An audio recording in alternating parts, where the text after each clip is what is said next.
Welcome to Fantasy Legends, my name's Scott, and today we're going to be looking at a new game called Monarch, developed by a company called NIS America, which most of you probably know from the Disgaea series.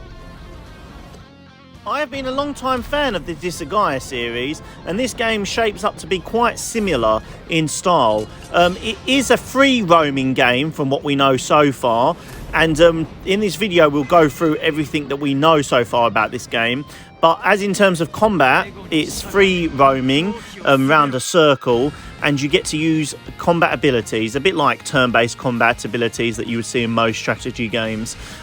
So far, as far as I can tell, and nothing has been announced, there is no height system though in the game, so there'll be no vertical combat system here. It will just be a straight attack system. There will be obviously elements, strengths and weaknesses and things like that. Monarch is set to release in Japan in October the 14th, 2021, so not too long now, guys. But however, here in the West, we're unfortunate and we won't be getting the game until early 2022. Now, this is quite common with NIS America's games, as they take quite a long time to port them over. The theme tune of the game is actually, which you can hear in the trailer, is made by a guy called VTuber Caf. Now, I'm not familiar with their work, however, I do know that they've done a few ending themes for Black Clover and things like that. The game will be set in a high school where you're actually sectioned off from the rest of the world. It's called Shin Mikado Academy, and basically there's a barrier around it, and the rest of the world is shrouded in mist. Our protagonist, which is not actually named, is the only one who can save the school, developing his ego and breaking pacts set by the nefarious pact bearers. Basically, he is also a second-year high student who wakes up at school right after an incident and is transferred into another world. Basically, he also suffers from amnesia, which is a very common JRPG trope. There's not too much in terms of originality here in storyline, from what I can tell from the offset. Now, you as the protagonist will be able to make a lot of choices in the game. You'll be able to, make choices that will affect your ending and, what actually happens in the story. So, which sounds like a very interesting element to me, and I really love when they do this with alternate endings. It gets a lot more play time for the game and also makes you want to re-pick up the game after you've completed it.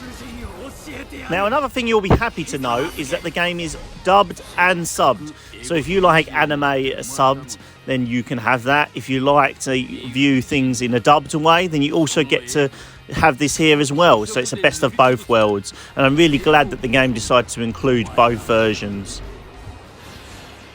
Now, as for me, like I said, the story seems a bit generic so far. However, the battle system is anything but.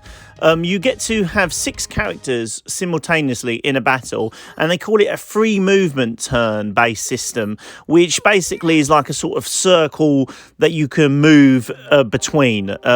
You don't actually have like unlimited free movement. You just have, your turn where you're able to move within that circle sphere. But however, in that circle sphere, it is completely free, so no squares or or circles or hexagons. No actual place markers to move.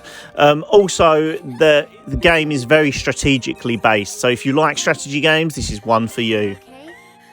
Just bear in mind that if you don't like strategy games, this probably won't be one that you'll want to get, as most of your victory will rely on you to, have very good positioning, make sure you use coordinated attacks, and it'll probably be quite punishing, a bit like, Disgaea. However, obviously with that one, you can just grind until you're untouchable. I'm not too sure if that will have the same system here, as that has not been announced so far.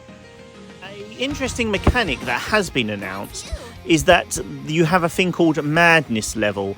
Now, each time your companions or you use the authority or vanity, powerful skills that you can just use, however, as you use them, your madness level goes up, and if it increases to its maximum level, you go insane, which means you start attacking, your friends, your foes, so you will need to watch this while you battle.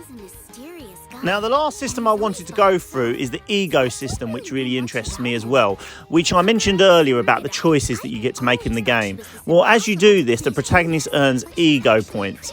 Now, there are 7 different places that you can put the ego points into: arrogance, anger, jealousy, lust, greed, gluttony, and laziness. Now, these will affect, you know, the way you play the game and the outcomes that you get. So that's all we know about the game so far. Are you guys excited for it? Is it a game that is on your must-have list? Please let me know in the comment section down below. Please remember to like and subscribe to the channel if you haven't already. Thank you for listening.